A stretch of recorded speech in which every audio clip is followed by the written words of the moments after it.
Hello. Welcome. Can you hear me?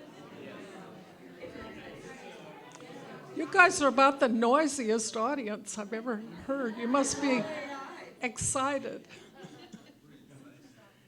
So welcome to Tripod. Our first guest speaker tonight is Tom Corddry, and you know the subject of all the talks is AI, or maybe it's R-A-I. So let me tell you about Tom. And the way we're going to do this, Tom will present, and then John Carlton and Bill Kapinski are co-producing the next show. And we will hold all the questions until all of the presentations. So Tom was born into a family of boulevardiers, but reinvented himself in adulthood as a committed flaneur. Anybody know what that means? No. Okay, his master's thesis was a gripping documentary film about the politics of transportation planning. He is best known among the very old as the person who put Kazam radio on the air in Seattle in 1975. And to the moderately old as the person who gave the world Microsoft Encarta in 1992. After retiring from Microsoft in 1996, he plunged back into the analog world as a photographer and was, briefly and forgettably, the acting executive director of the Photographic Center Northwest in Seattle. As a photographer, he has work hanging at Seattle University and in a few private collections. From 2010 to 12, he worked for a fancy technology firm in New York, which vainly tried to save capitalism from its own worst impulses. Ha, ha, ha. Since returning to Seattle, he has paid the bills as a creative elder statesman. He has named products, created headlines, scripted videos, and mumbled about branding as necessary. He also writes regularly for Post Alley, a Seattle-based news blog. For Post Alley, he was the COVID whisperer during the worst of the pandemic, penning 36 COVID explainers. More recently, he has been writing about energy, and you guessed it, AI. Tom notes that he has an amazing talent for killing off entire media types. Remember multi-image? Anybody know what that is? Maybe he'll tell you. Probably not. Multi-image presentations were shown on banks of computer-controlled slide projectors. Tom wrote about 100 of them, all now dead as 100 doornails. Likewise, with multimedia CD-ROM and alternative FM radio. These days, he is bringing his kiss of death to AI, so you can relax. It'll be gone before you know it.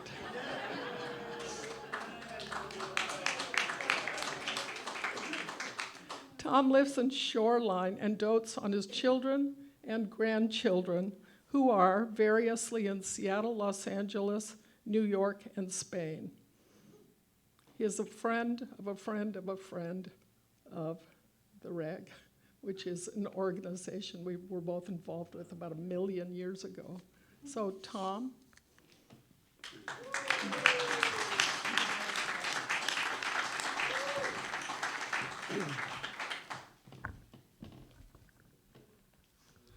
Thank you, Lynn. Hello, everybody. Hi. Friends of the RAG was not that, I don't know, decades, maybe half a century. Wasn't that bad. Anyway, so this, talking about AI, you can come at it in a couple of ways. We could easily kill 15 minutes talking about whether it's going to destroy humanity or be the best thing ever. Both opinions are out there. Or the practical discussion of will anybody's job be the same? Or will there be jobs again? Or what about the economy? What about the 2024 election? for me tonight, in my 15 minutes of fame, I want to talk about the experience of working with it more or less as an artist, because I thought it might be of some interest to people. Maybe it'll become part of your process, maybe it won't, but I thought it'd be worth a look at a few things. So, different order. That's me on the right. And the thing on the left is a creation in something called Midjourney, which is a tool you can use to put text in and get pictures out. And we'll come back to this picture. There's a little bit more to say about it. This is the one-slide version of how this works. It's called generative AI, and it's a subset of all AI. AI is a sprawling category. The joke used to be that AI is the next big thing and has been the next big thing forever. It actually has been since the 50s. So it's been around for a while. But what it basically does is it computes to an astonishing amount of detail the relationships between gazillions and gazillions of things: pictures, words, sentences, paragraphs. And then somehow, and this is the complicated part, it proposes how to recombine them in a coherent way. People have joked that it's a stochastic parrot, or that it's just the giant, I know, that was a good one, I didn't wish I'd thought it up, a giant autocorrect. But it surprises the people that invented it. The software engineers who created it didn't realize it would know how to write software, which kind of set them back a little. And it sort of text in anything out. It can talk to you, write to you, it can sing, it can, not literally, but it can create voices and things like that. Videos, it can drive robots, and almost every day there's some new big piece of news about it. Today, OpenAI, one of the biggest companies, said they've allowed it to directly drive functionality now. It can tell a robot what to do, or it can set off a nuclear bomb, or whatever. So the way you do it is with prompts. And a prompt is just a little text instruction. And everything I did here, I did in something called Midjourney. There's a couple of others, Stable Diffusion, Dolly 2, et cetera, that work in roughly similar ways. Stable Diffusion trained its underlying engine on 400 million images off the web and the captions and descriptors for those images. And Midjourney, I believe, uses the same one. That's the rumor. So this is a prompt I just put in.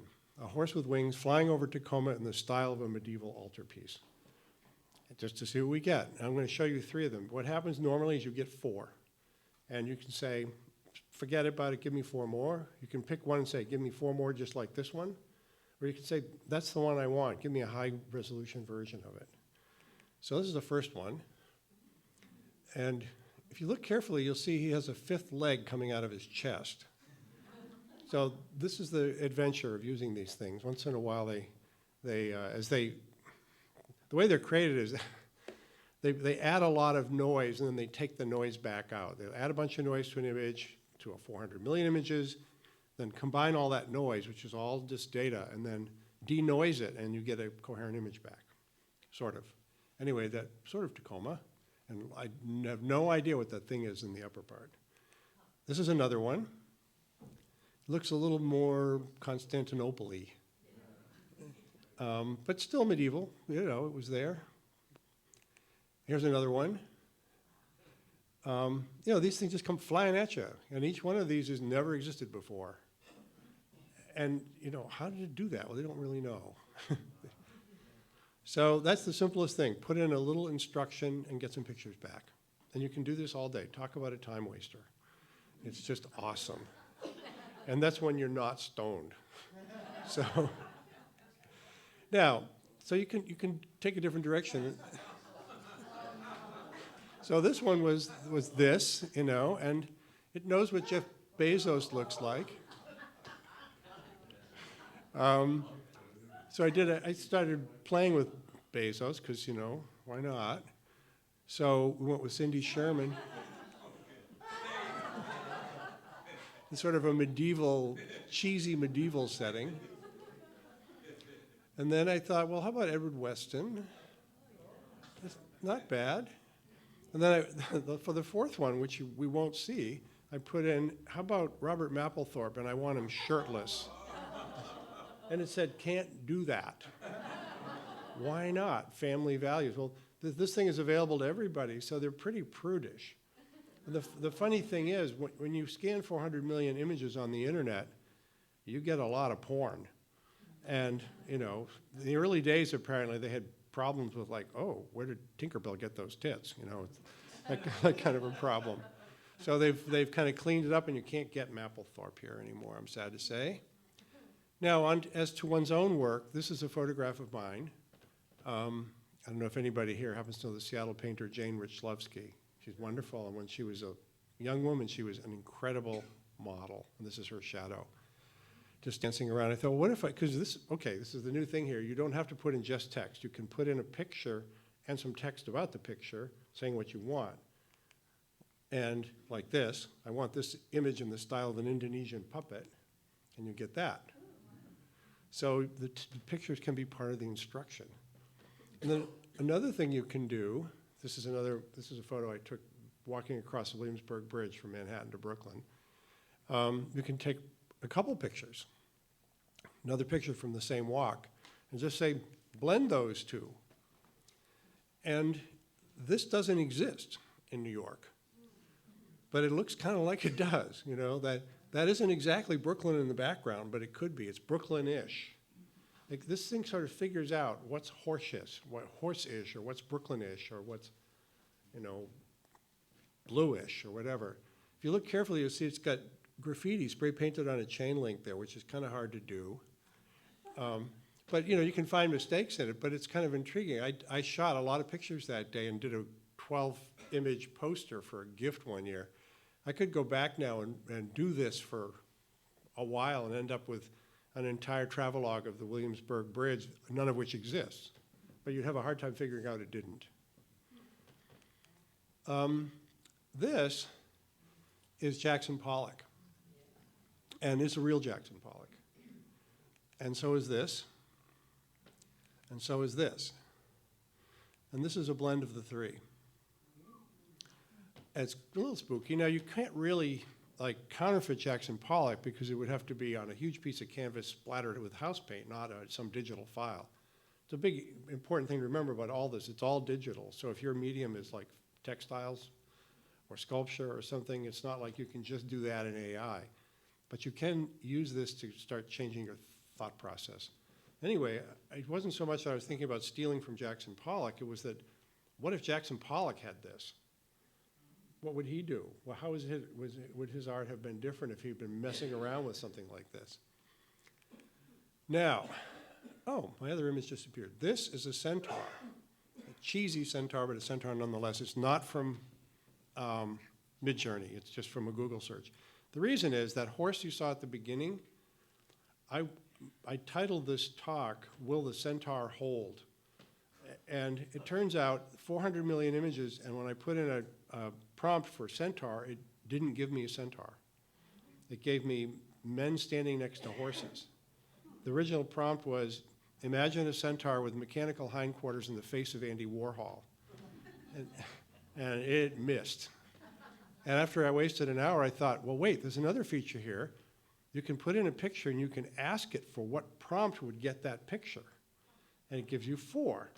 So I put in this picture, this lounge lizard centaur, and I got these, all 4 of them. A horse with a muscular man standing next to it in the style of light brown and dark azure, Andrew Ferez, naturalistic poses, unicorn core, pseudo-realistic, Ryohei Hase, who's a Japanese artist, and elongated figures. And it's a big muscular piece of horse art by Peter Ryan in the style of fantasy characters, light brown and dark azure, anime core, realistic human figures, slender, changeling core, days core, a cartoon with a man in front of a pony in the style of realistic chiaroscuro, realistic anatomies, light amber and blue. I can't believe how beautiful this is. This is AI talking, you know. Human forms, Romanesque, supernatural creatures. And lastly, a man standing next to a bucking horse in the style of art germ, light brown and dark azure, realistic depictions of human form, apple core, slender, character studies, canine core. So now we're going to find out if we got a centaur out of all of this or not. I'm going to show you the first 4 pictures that came up from each of these. You don't have to know which is which, just enjoy along with me. This was the first one. Not a centaur, but kind of intriguing. Now,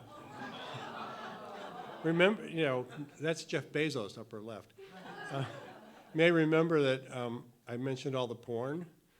Well, they've kind of cleaned it up, but still it's like an addiction. They're always tempted. The third one, again, this comes out of the ether. It didn't exist before. And somehow there's a dog. And now, if anybody remembers the Amazing Rhythm Aces, this could be their album cover. So it's just like, all right, I give up, no centaur. How do you have 400 million images and miss a major Greek mythological figure? So then I thought, well, why do you have to give it instructions? What if you just dump language in to see what happens? So this is language about language. I didn't tell it that it was Flaubert or Madame Bovary. I just put in this language. Language is a cracked cauldron on which we beat tunes for bears to dance to, while we would wish to move the stars to pity. And I got a Christmas card. Which is, the Christmas card art industry just died. But it's intriguing, And then, okay, well, what if we do something really abstract? How about a charcoal sketch from this T.S. Eliot quote? Humankind cannot bear very much reality. And what's with the bear? So it turns out it would not give me one without a bear in it, because it doesn't tell the verb bear from the noun bear. And yet it kind of picks up on the anxiety, So there you have. I like that one, actually. And so this is just a fooling around because I was listening to Bohemian Rhapsody. That could be an album cover. That's pretty cool. And then what if I put in a whole poem? So here's Yeats. And are the heavens embroidered cloths and wrought with golden and silver light, the blue and the dim and the dark cloths of night and light and the half-light? I would spread the cloths under your feet, but I, being poor, have only my dreams. I have spread my dreams under your feet. Tread softly, because you tread on my dreams. You tread on my dreams and you use weird letters. But it's, look at that. Pretty trippy. So then what about a modern poet? Billy Collins, my man. This is called Man in Space. All you have to do is listen to the way a man sometimes talks to his wife at a table of people and notice how intent he is on making his point, even though her lower lip is beginning to quiver. And you will know why the women in science fiction movies who inhabit a planet of their own are not pictured making a salad or reading a magazine when the men from Earth arrive in their rocket. Why they are always standing in a semicircle with their arms folded, their bare legs set apart, their breasts protected by hard metal discs. I was hoping for metal discs. And the language again, what's with the language? So then finally I thought, what if you combined a picture driven by a Yeats poem with a picture driven by a Billy Collins poem? You would get Rhiannon Giddens having a beer with a monk. So at this point I thought, let me show you a few things from other people. This guy recently won a photo contest and then didn't take the money. Sony had an international contest for best photography. He didn't take this picture, he just wrote a prompt. He calls his work promptography. But, first he won the $25,000 and gave it back. So that's an interesting direction. This is Charlie Engman. He lives in Brooklyn. This is part of a series he did for a magazine called Freeze in New York, F-R-I-E-Z-E, in which they wanted him to kind of give a tour of the city and with characters in it. So that background there looks very New Yorky, but it's not. It's all invented, and so are the characters, and so is the fruit. Now there's an architectural firm called Zaha Hadid Architects, and I don't know if anybody here is into architecture, but Zaha Hadid, who just died like a year and a half ago, is this brilliant, brilliant architect. They have a huge global practice. They do giant museums and things all around the world. Swooping, spectacular work. They now use Midjourney and DALL-E, the same stuff I was working with, to start with. Their architects are prompt engineers now first. This is where they get their ideas. And this is just an example of messing around with one idea. And they take there's a whole bunch of other ones over on the side, too small to see. This is as far as they take it before they go to the client. And then they just start putting these things in front of their client to get their feel, to spark a conversation. They don't even get to anything resembling an architectural drawing until they've been through a lot of this stuff. And the interviewer asked the head of the firm, "Do you do this very often?" He said, "Oh yeah, most of our projects now." And that's just the whole thing's only been out 6 months. Now, there was a video in here somewhere, but I don't know how to get to it. Oh, he does. Thank you, Erik.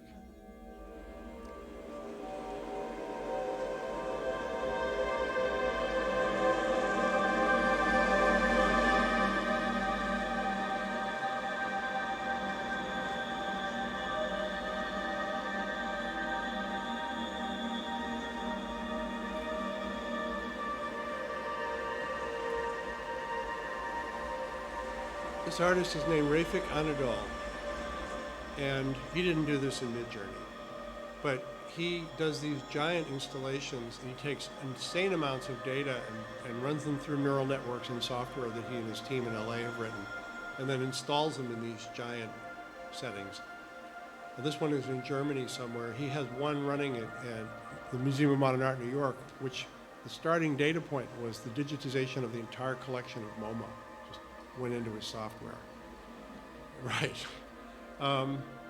He has one at Logan Airport in Boston where he took all the flight data, all the weather data, all the air traffic control data, and he put it in and massaged it. And now there's these giant screens around the airport, and you see this sort of swirling, boiling, bluish green things with a bad accent. Anyway, I just thought this is not just like the other stuff we've been looking at. This is sort of amazing. And now, Erik, can we go back to that last slide? Or can I do that? No, I can't. I'm out of control.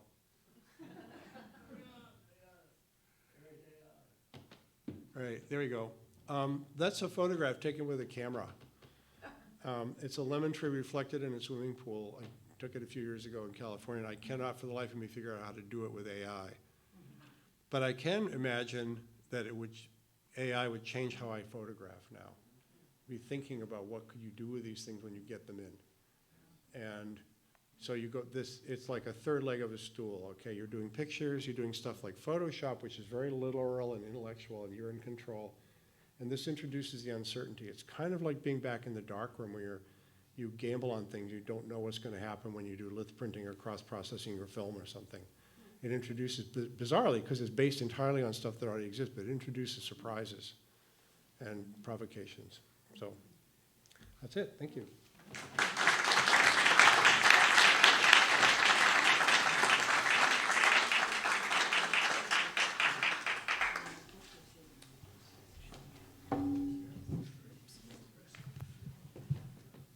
Thanks, Tom. That was great. So we're holding questions until all three presenters have gone up. I'm sorry, Dave. I'm afraid I can't do that. What's the problem? I think you know what the problem is just as well as I do. What are you talking about, Hal? This mission is too important for me to allow you to jeopardize it.